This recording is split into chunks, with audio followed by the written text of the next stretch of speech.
Welcome to the Empower Hour podcast. I am your host, Amber Dobkins, and the purpose of this podcast is to inspire women to embrace their inner voice and speak their truth.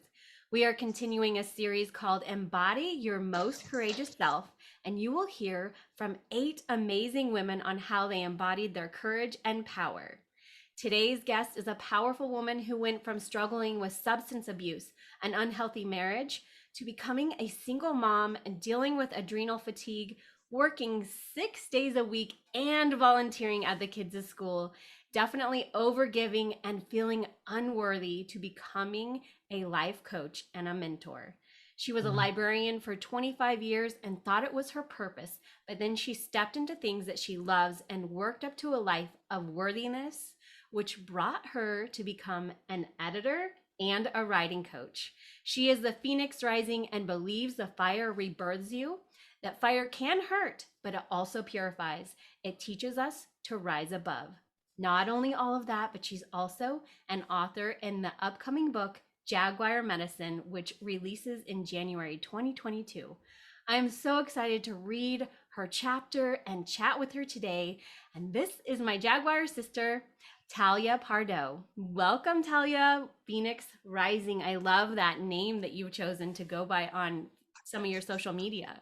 Thank you. Thank you. Well, it's really, it's the metaphor and imagery that really spoke to me and came to light when I was starting my healing journey. So I've resonated with it, and I felt it was apropos to represent my new venture in life. And it brings forth a symbol that I think everybody can relate to, and especially if they've gone through struggles and risen above it. Do you want to Mm. talk more a little bit about the phoenix and the symbolism of it? Sure. Well, I mean, it's the symbols of rebirth, right? And of eternal life in the spirit, right? So to me, it's that through this earthly life, I think we can live many lives. I think that we change, and as we grow, those of us who have the awareness to grow, some of us don't, or some of us come to it later in life. But I don't think that we stay the same person forever. And I think that what we can learn from about ourselves through the challenges in our lives help create us, recreate us over and over again every time. So the Phoenix really, it symbolized that for me, because I went through so many different trials that I felt, took me down, and I didn't know how to get out of them, or kind of pull myself up out of them. And it felt like I was crumbling to ashes, and that yet somehow, I found myself rising again, being reborn a different person, or with a different perspective or a different strength, and continuing, pressing forward, and continuing onward. And it happens more than once in life, so it's kind of this continual cycle that we live and grow and change through. I love that analogy, and that there's beauty in the ashes. We rise up more beautiful than we were before with the wisdom and experience of all of the things that we've been through. So I love that you've taken that on.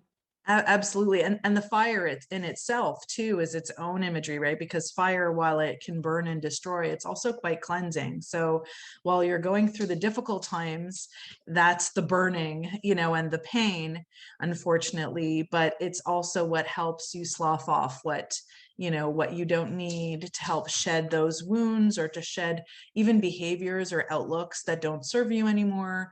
And it's out of those flames that you can rise. So it really is a kind of package deal, package metaphor that touches on so much about our healing journey and the paths we walk.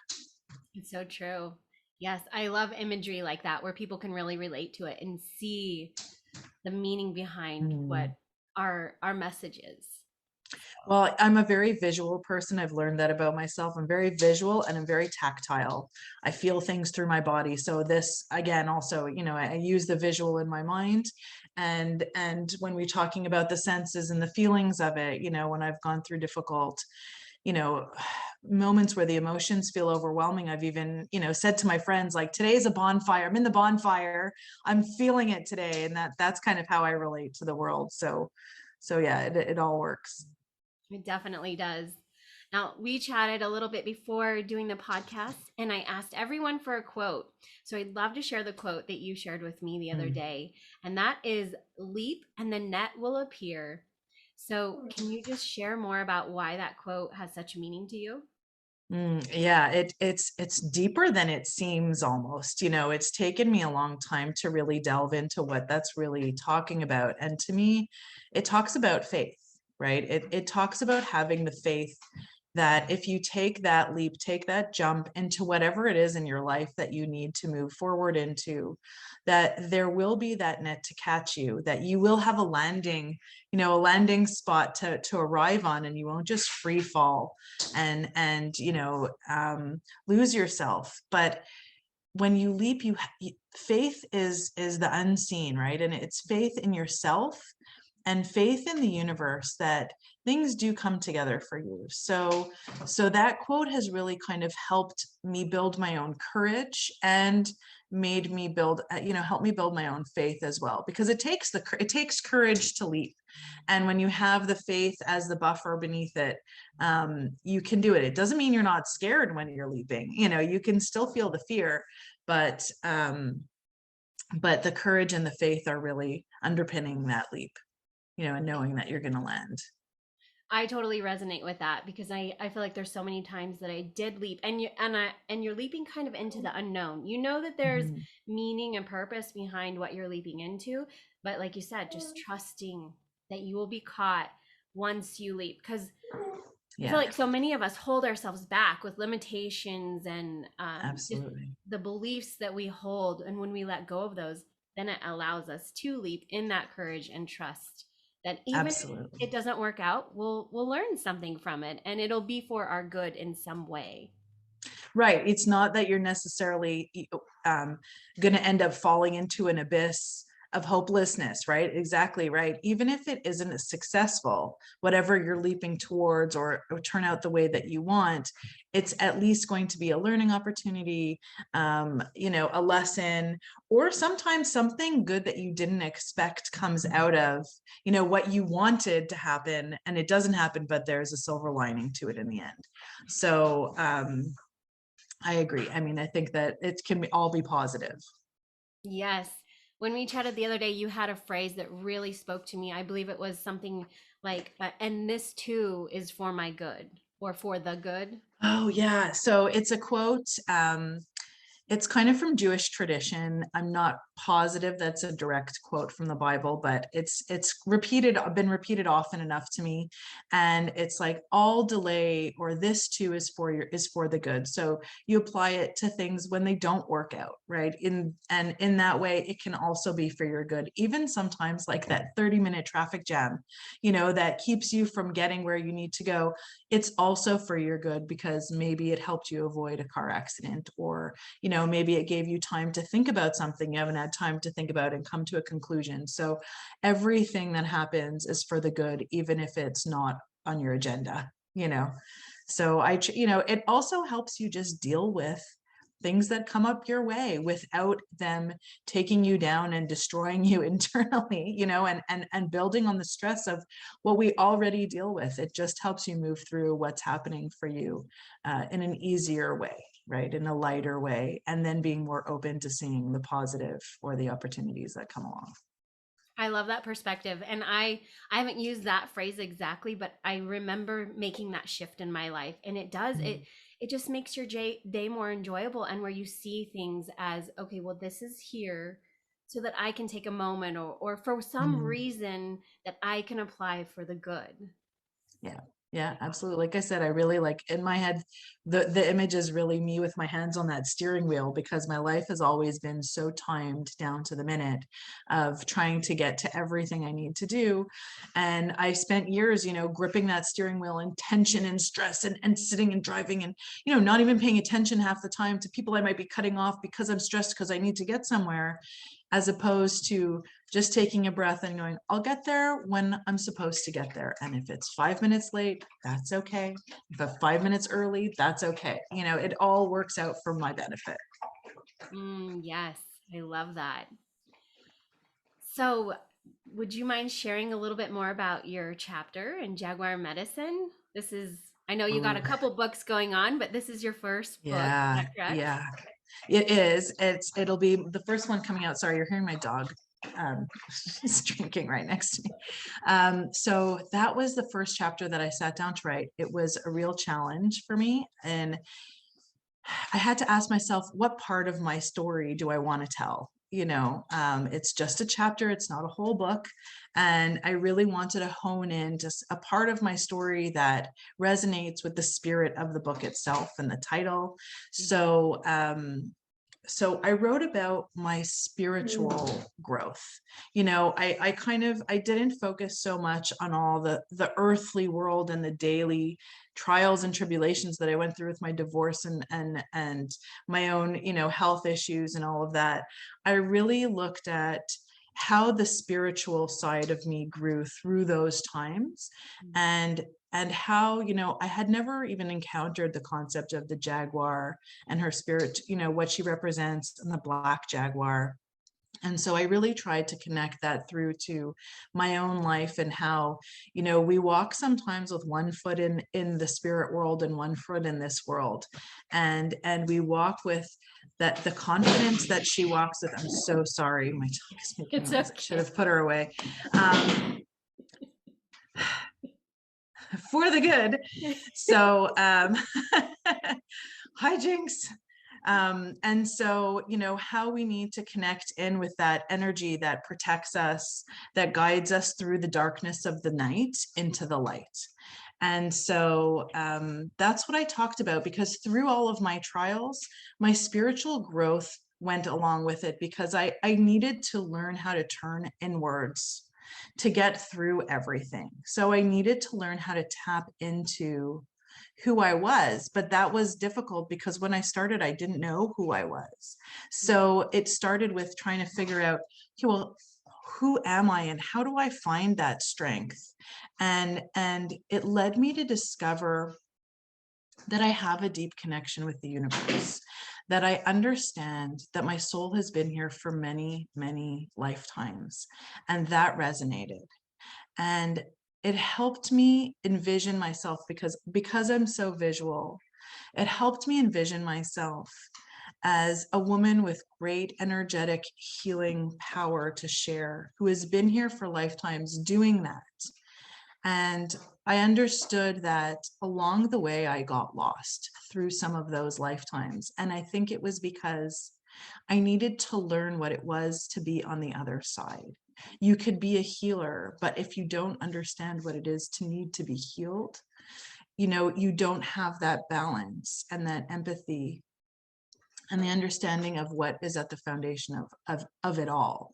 So that journey really took me very deep within me. It really touched on, made me understand wounds that I think are linked to past lives that I didn't know where they came from. And when I started to recognize that, I better understood myself. And then I realized that in this lifetime, I'm here to be found, but I'm here to find myself, right? After, and to re-step into that healing and guiding presence of me, of that power, but with a newer understanding of how to help people. So that's really what I wrote about in my chapter. That's actually, I think, the first time I've spoken it all out loud. The chapter is the first time I've ever put it into words. And I'm leaping because I'm taking the chance to bear it all and to reveal it to the world, and know that that's okay, because that's who I am, and I sit, in peace with that. So that's my chapter. I Thank love you. And it. I'm I so can't sorry about wait. the dog. No, that's fine. I understand. I have Yeah. kids, and I had dogs before that used to do that to me I too. should have just put her away. I didn't. But yeah, I love all that you're saying, and it does take courage to share your story and to be vulnerable and open and put it in writing and out there and for the world to see and read. But also what you're saying, what is resonating with me is I've studied some mythology on Chiron, the wounded healer. Mm, Healer. Are you Yes. yeah, you're familiar? Well, he's big in my chart. My astrology chart is quite prominent. So I definitely resonate with that. So go on, go on. Yeah, so Yeah. I mean the myth is that he was wounded, obviously had a wound that he needed to heal, and through his own healing, trying to, I believe it was in his leg that he had a Mhm. wound, by trying to find healing for that wound, he learned multiple different ways to heal things. And then people began to come to him for healing because he had the knowledge and wisdom through his own experience of how to heal others. Well, I've got chills down my back because you've actually just made a huge connection for me in my life. Because even though I wrote that chapter and I just said all of that to you, and I knew that Chiron was big in my chart, I've now made that connection for myself as well. So that resonates really deeply. Um, I appreciate that. Yeah, that's great. And it is true, right? I mean, when we heal ourselves, we learn how to help others heal because we learn all the different ways of healing.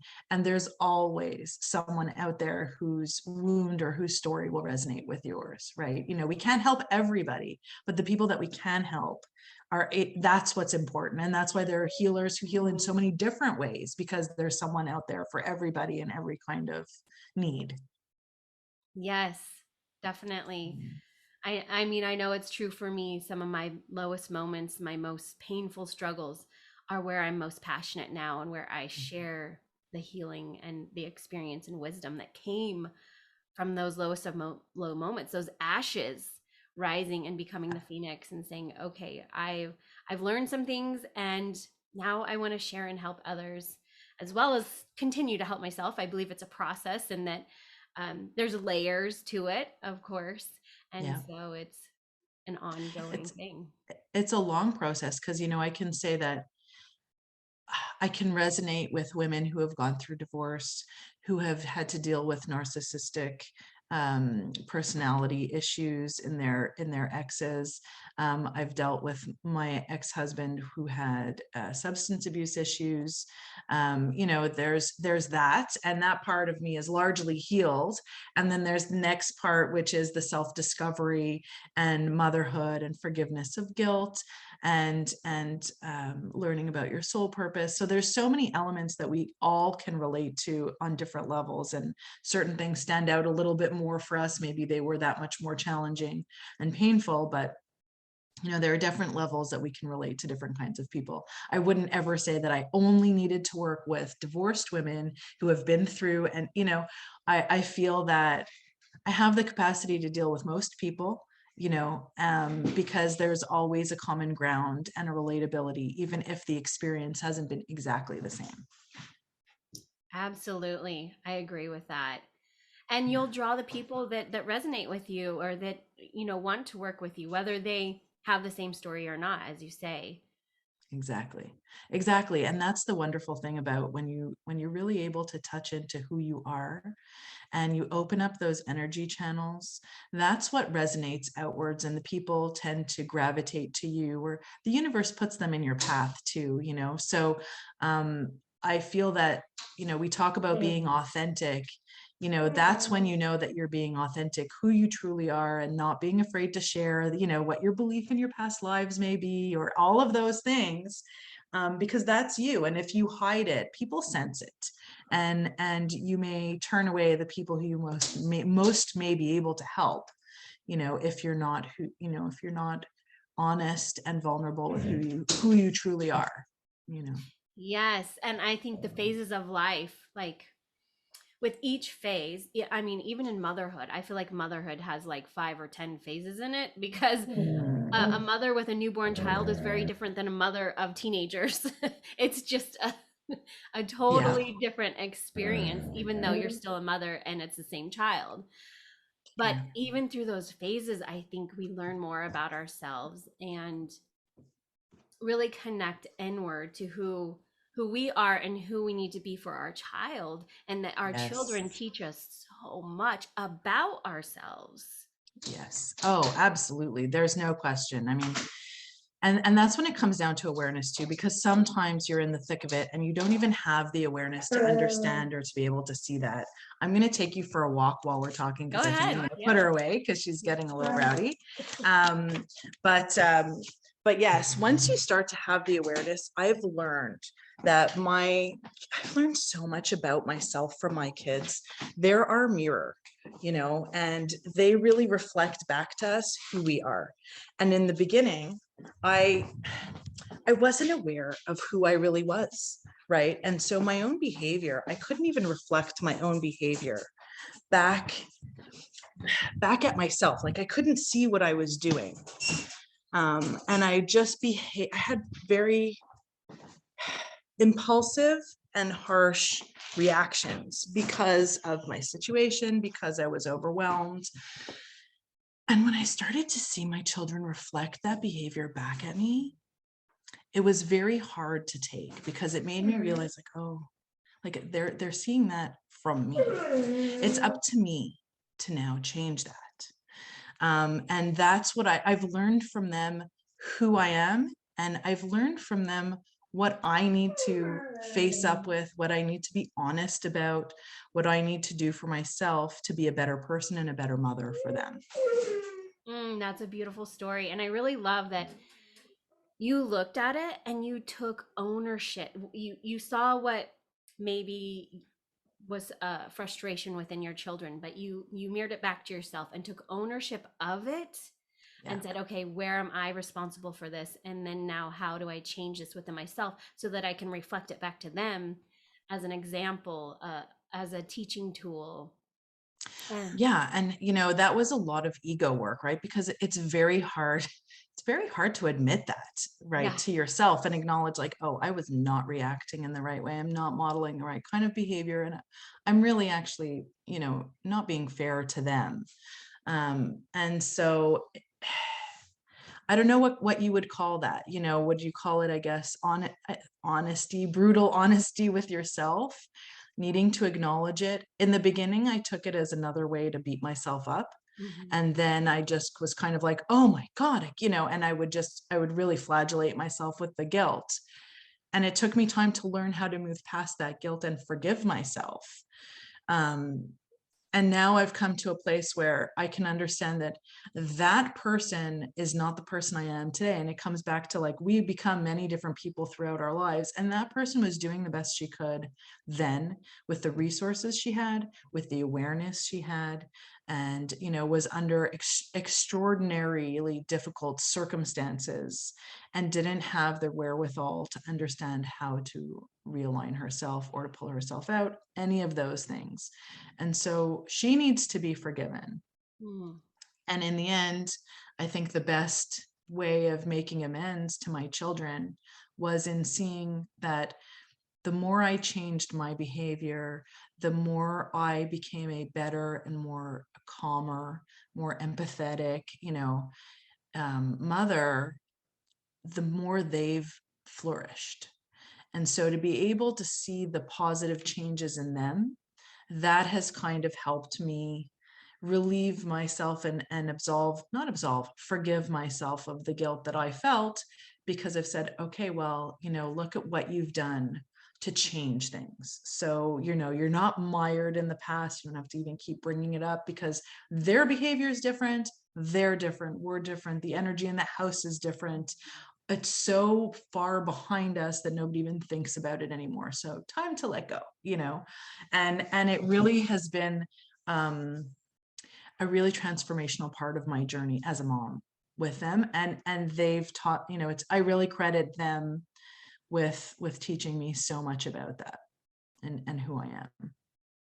Yeah, absolutely. I resonate with that wholeheartedly, because my journey into spirituality began with wanting to heal my family and especially my kids, and then looking at myself, just as you mentioned. But I do believe it is important to have compassion with who we were and the tools that we had and the knowledge that we had back then. And while we want to have that self-awareness and look back and say, okay, I don't want to be this person anymore, or I don't want to react in this way, or whatever the things may be that we want to change, but then not having the guilt, as you mentioned, just having the compassion and saying, okay, I want to change this without the guilt, having compassion for who I am, and that knowing that you can't change the past. So how can you make peace with it?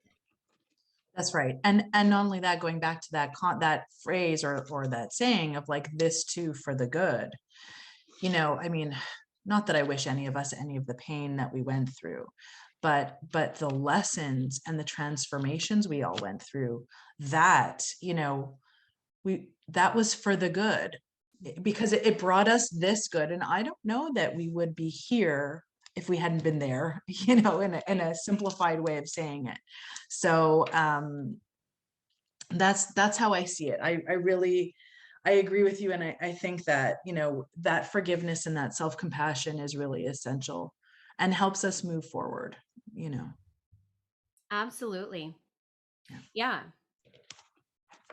And bringing us to a better place for the knowledge that we have, just like we mentioned with Chiron, him having the wound gave him the wherewithal to have the knowledge, to seek out the knowledge, Mm-hmm. to heal that. And so therefore we do the same. And there's so many things that I learned entering the healing journey that was simple things that maybe our ancestors knew, like the Toltecs, like the Four Agreements was Mm-hmm. something huge for me. And that was something that I wish I had known without going through the pain. And I don't think everybody has to go through pain to find the Four Agreements, but learning that I can give that to my kids without them having to go through the Mm-hmm. pain, because I went through my pain and found it. I 100% agree. I think we're at a very unique time in history where um, those of us who are way showers or light workers, there's so many different words that there are for us, that we've learned so much and gained such dramatic awareness in our lifetimes, in our short lifetimes. I mean, I'm 44. I've learned all of this in like the last 5 to 6 years. It's been very intensive, but I don't remember getting any kind of guidance like this growing up.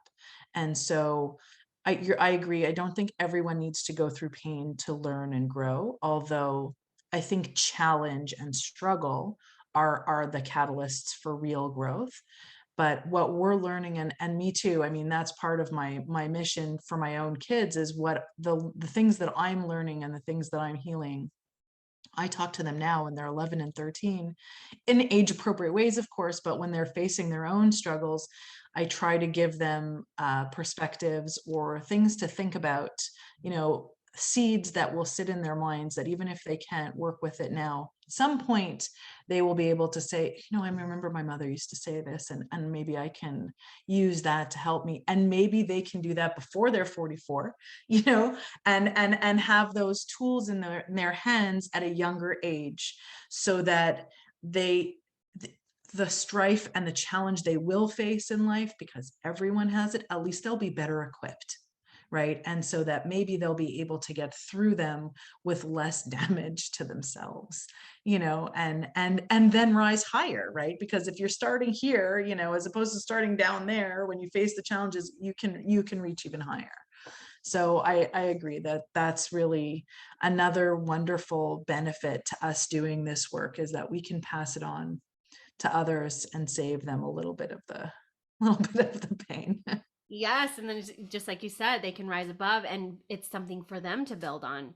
And I Yeah. agree, the challenges and the struggles, we all have them, and they do push us forward. It like takes us to that edge where we Yeah. can leap, I think, because there's so many times in my life that I've been frustrated, and then I was frustrated with myself for being frustrated. But then I realized the frustration is bringing me to a point to where I actually stop and look at things in my life and say, oh, I'm frustrated because this isn't working. And I need to let it Mm. go and surrender that and find Mhm. either a better way or just completely let it go. So now I thank the frustration, Yeah. and I don't allow it to bring me down. I allow it to help me rise above. Absolutely. And you said the other perfect word, which is surrender, right? And that leaping imagery is just kind of you're surrendering into the leap and trusting that you're going to land.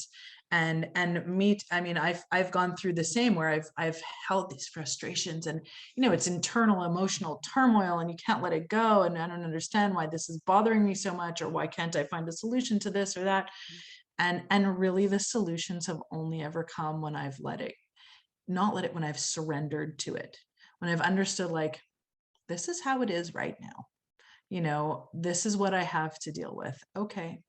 So instead of fighting against it, I will do what I can to make this at least the least as less painful, or to at least, there are different ways to approach it, of course, depending on the situation. But I mean, even in facing, certain things that feel devastating, and say, like, our initial reactions are kind of like, why is this happening to me? And I'm like, I don't know how I'm going to get through it. And to just let it go and go, okay, well, if this is what I have to go through, I'll go through it, and somehow I'll be okay, even if I don't know how yet, and just release that. And then often I've found, when I've done that, the worst that I imagined didn't happen, and I gained a new strength, a new internal strength to the situation that precipitated that.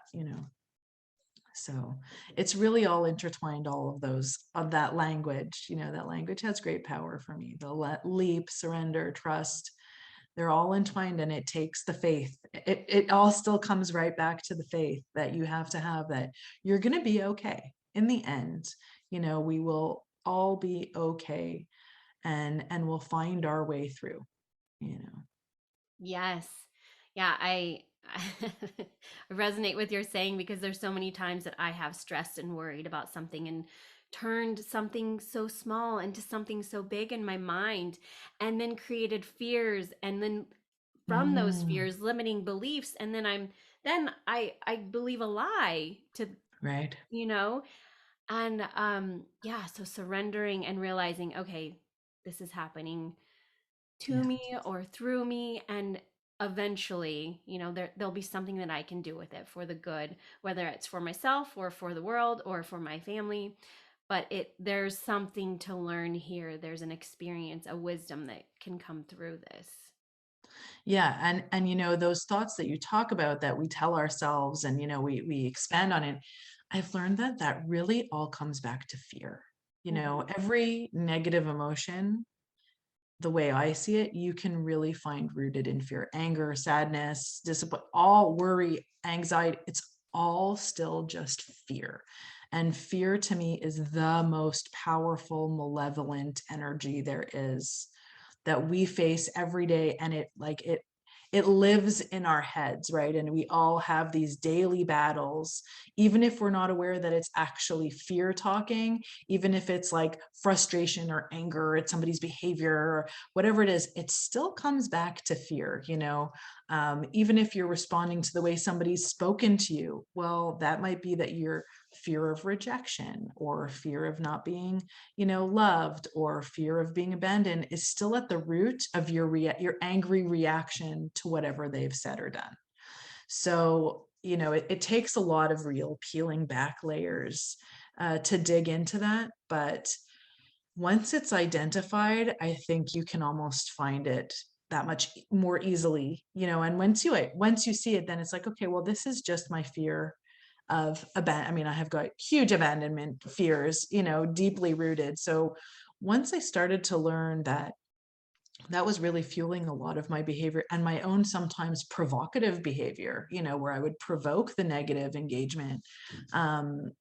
I've learned to be able to mitigate it, and kind of, and not act on it, or let it sit there and go, like, okay, Talia, that's just you and your fear wound talking, your fear of abandonment talking. But in the reality, here's what you're looking at. So hold off a little bit, don't jump on that, put it aside. And usually, when fear is exposed and confronted, it's a bully, right? So it's a little bit of a coward too. It'll turn and run when it's exposed. That's how I see it. Absolutely. I love that how you described it, as a bully, and then it will turn and run. So once we look it in the eye and say, I have Mhm. identified you, I know who you are and what you do to me, and I will no longer feed into what you bring into my life. And you're able to Yeah. embrace it and say, I Hmm. see you, I recognize you, and I don't need you here right now. And then you can That's change right. your reaction and your response to the things Absolutely. that are coming into your life, which ultimately frees us from the fear and allows us to move forward in more love, in more of the positive states that we want to be in, and then therefore we don't have the guilt and the regret later That's right. on. It allows us to then leap freely, right? Right. Absolutely. Yeah. No, it's so profound when I first started to understand all of that. It's made such incredible changes for me in my life, so I hope that there are people, that this resonates with, who listen to us, who hear this.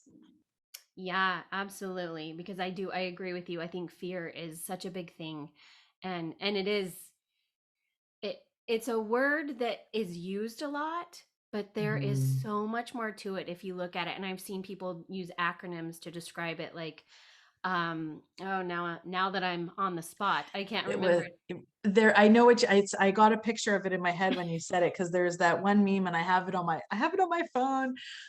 There's something like feel everything and rise, or something like that. There are different acronyms around it. I know what you mean, but it's true, right? And that's another way of empowering yourself around fear, is to take fear and make it into something else entirely, right? To see it for what it is, and to make it into something that helps you either understand yourself better, or helps you springboard off it into leaping into something you might not otherwise have done, that would be for your good. So it's big. It's a huge word, and it's a huge energy that unfortunately so many people end up just falling into, and then it becomes everything they are, you Mm, know yeah, and the I was lens. there. Yeah, and I was there. That was 2 years ago, when I was at another dark night of the soul kind of time for me, and I was struggling with adrenal fatigue. I was overwhelmed. My kids were like, the energy in the household, all of our behaviors together were really just so negative, and things with my ex-husband were so difficult, and the kids were reacting to all of that, and I just started to crumble. I was paralyzed, couldn't get up and go to work anymore. Like, that had never happened to me in my life. And the more I started to get scared of, oh my God, what's going on with me, because physically, how can I be so immobilized and all of that? And a friend of mine sat me down, and she just said, like, everything you're telling me is fear-based. I'm afraid that you're so wrapped up in your fear that it's coloring the way that you're seeing things, and it's not letting you see things clearly. And when she said that to me, I had spent already like half an hour crying, and like crying in a way of like, the water just keeps it, like my face was just covered in tears, and I couldn't stop crying. And I was, cold and hunched, like everything about my body language was just weakened. And she said that to me, and I felt like this enormous bubble burst inside me, almost like, when you get the infection out, you pop it and everything. And all of a sudden, like, I felt like I took a breath, and I was like, oh my God, you're right. You're right. Like, it's letting me I'm letting fear control everything I'm doing, and it's making me fall apart and lose, my life. I was like, faltering at work, my kids, everything was falling apart around me. And she was like, I don't care if you're tired, because I was like, oh, I'm so tired. And she's like, I don't care. Your kids need you. You need to like let go of this fear, move past it, and do what you need to do for your life and for your kids, and like get on it. Kind of. It's like, it was like a tough love, conversation, but it was a life changer. And I still talk about that conversation 2 years later, and I believe I'll do it forever, because it was so impactful. It really woke me up to what fear had done to me. And like, people were saying to me at the time, like, you look like a different person. We don't know you anymore. You've fallen. And then I was able, from there, it took time, but I was able to start pulling myself back together. So it really does. It's a blinder on people, and they don't even realize it, unfortunately. Yeah, what a good friend. I'm so glad that you had the support that you did at that time. And then it was able to break you open. Some people that would have been harsh and they wouldn't be able to handle it, but it sounds like it Mhm. really empowered you in that moment to face it and say, "Oh, this is what it is." And kind of break free from it. It sounds like even in that moment, you may it Mhm. it was probably a process, I'm sure, but it feels like Well, that was the catalyst, right? And, Yeah. she's a wonderful lady. She's not even a super close friend of mine. It was just the universe put her in my path Mm. that day. I mean, that was the rock bottom day of all days. And the universe, had her text me and said, "Do you want to meet for lunch?" And I was like, yes, yes, God, God bless you. Yes. And so I think also I was able to hear it because I'm the kind of person, I'm always looking for answers. I always want to know why. And sometimes to my detriment, right? Because then it sends me into some kind of fear of like, why is this happening? But I was, I guess, in the right space. Things coalesce at the right time, when you're ready to hear them. I believe that God sent her to me that day because I was ready to hear it that day, because I was so at the end of my rope and I needed something, and she gave me the thing, you know so, and I don't know that a close friend could have said it to me the same way. It was, it was different. She's a wonderful lady. I still see her now and again, and I will always credit her for making that huge change for me. Yeah. That's so awesome. Yeah, there's so much there with the fear. Like, I'm sure we could talk about that forever. Like, I know for me, sometimes I fear my own power and the Mhm. courage, because then what happens? Then when I step into this, am I going to be too busy? Am I going to have time for my kids? Mm. All of those things, and not letting that overtake us either. And I think part of that for Jaguar Medicine, really stepping into writing the stories, sometimes that's a little scary. Like, it's a big opportunity and it's something really, really good, but that's can be scary also. Oh yeah, it feels overwhelming. I agree. I've had those kind of little gut clenching moments of like, oh my God, we're still doing this. We're doing so much, and how am I going to manage all of that? And that's, again, for me, at least the past few months have just all been about leaping. So that it's also, I was saying to somebody, it's like George Costanza from Seinfeld, like, well, I forget what he called it, but it was like, do the Costanza, like do everything that you wouldn't normally do, right? So like I've turned it into kind of like everything that makes my gut tighten out of like anxiety and shrinking away is like, no, no, no, that means you need to go do it, just go do it. And the more I've done it, the easier it has become. It doesn't mean that it's still super easy, but at the very least, it's building, it has, works to build your confidence and your courage and your love of yourself, right? Because you have to be able to love and accept yourself in doing all of that and embrace it. Because if you leap and you do it and then you just, criticize yourself, or you're take a negative view on it, then you've undermined everything that you did. So again, either learning from it, embracing it, loving it, and the more I do it, the more I feel myself. I feel that I love myself for it, because I'm doing, I'm doing good for myself. And I'm honoring myself. I'm recognizing that I have these talents, I have these abilities, I have something to share. Someone will hear it and someone will resonate with it. And that's all I care about, is making those connections. And so it's a beautiful feeling that only continues to build with that, even though the overwhelming feeling sometimes still sneaks in. But the more we build our defenses against it, the less power it has to stop us. Absolutely. And I think looking at that overwhelming feeling and recognizing that it will turn into confidence. It's like looking at a piece of broccoli and saying, "Oh, I don't really want Mm, to eat this," but knowing that it will be good for my body and nourish my cells, and eventually, my health comes from it. So that's right. recognizing that sometimes those uncomfortable feelings are That's for right. our good, well, always for our good, Yeah. and can be a catalyst or turn into something that we can use in the future, like confidence. That's right. And that's not to say that we shouldn't listen to our intuition when it's telling us something is bad for us, but it's having that ability to recognize the difference, right? Is this just my internal insecurities making me feel it, or is this a real gut feeling? This is really not good for me, So there's that all of that comes into play, because it all still links into honoring yourself, trusting yourself, hearing your intuition, being connected to your own voice, it all works together to weave this beautiful person that we are, right? That's how I see that. That's how I'm seeing it in my mind as I'm speaking, like all of these threads that come together and weave together into the complex spirit that we are, all of those little elements. Yes. Yeah. Yeah. My family always makes fun of me because I really like spiders. I like insects. And I'm a girl, with girls, like, yet I won't let anybody ever kill insects around me because I find them really beautiful. And I really love spiders, and I don't want to touch them. Okay. And I don't want to look up close at them. Don't get me wrong, but they're the symbols of creativity and feminine energy, right? Because they weave these beautiful, intricate webs, right? They are so creative, and yet they're so purposeful, and they embody feminine energy. Spiders are often, in all the stories, they're women.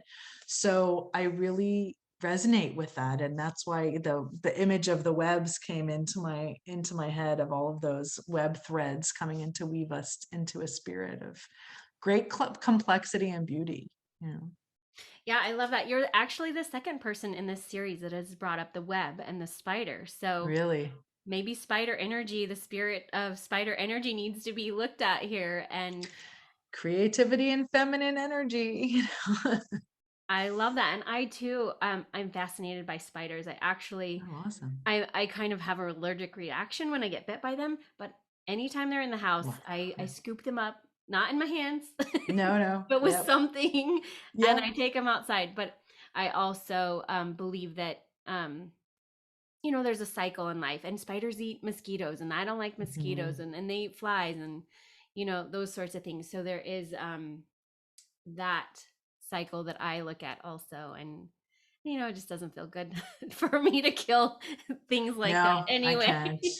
I can't. I just can't. And so many insects have wonderful symbolism. I'm all about symbolism. So, the first year I moved into this house was a big step for me. It was the first time I was in a house with my children, and it was going to be great for them. We're near a park and things like that.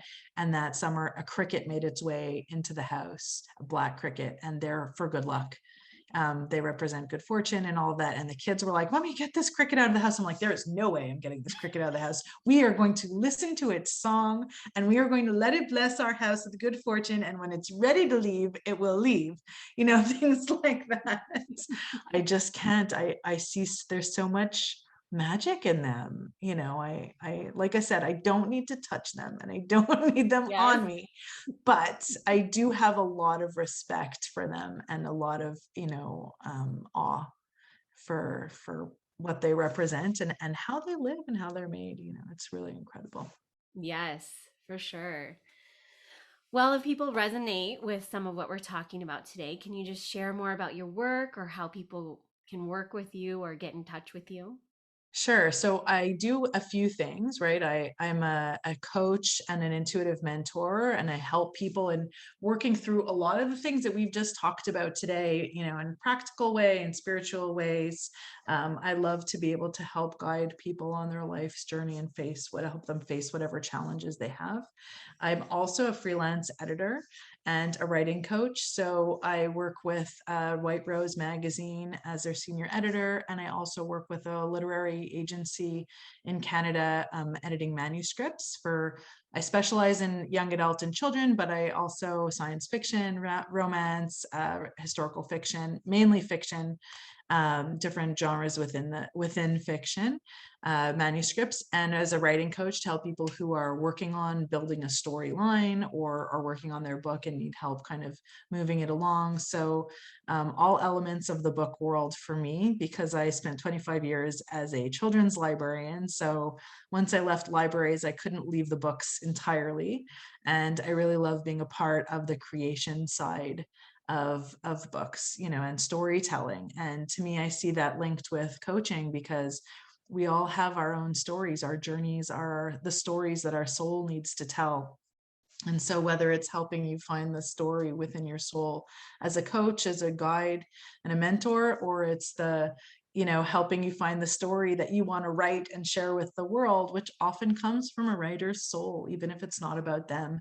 That's where I love to connect with people, and I love the one-on-one relationships that are built in all of that work. So you can find me on Facebook and Instagram under Talia Pardo Phoenix Rising, all one word, or Phoenix Rising Mentoring. And my website will be out by next month. It'll be phoenixrisingmentoring.com, but the email works, so you can also reach me at info@phoenixrisingmentoring.com. That is how to reach me. I love that. And the phrase that you just said is something about our experiences are the stories that our soul needs to tell. I think is so true. Like I feel like healing comes full circle when we're able to share our story in a way that it empowers us. It no longer holds us down or holds us back. It actually propels us forward. And the writing process seems to be a good way to do that, at least for me, and I'm sure for other people, because you really look at your story from a different perspective, I feel like.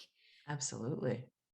Absolutely. And it helps you, face the things about your life that you need to tell, and how are you going to tell it? And even when you're writing fiction, right? You're writing something that has nothing to do with you necessarily, and yet it's coming from somewhere within you, that there's either a theme or, something that needs to be shared within that story that comes from within you, even if it takes place on another planet, so all of that is resonant, and our souls really do speak through us, our through our physical 3D world, bodies. Our stories have our souls have lots to tell.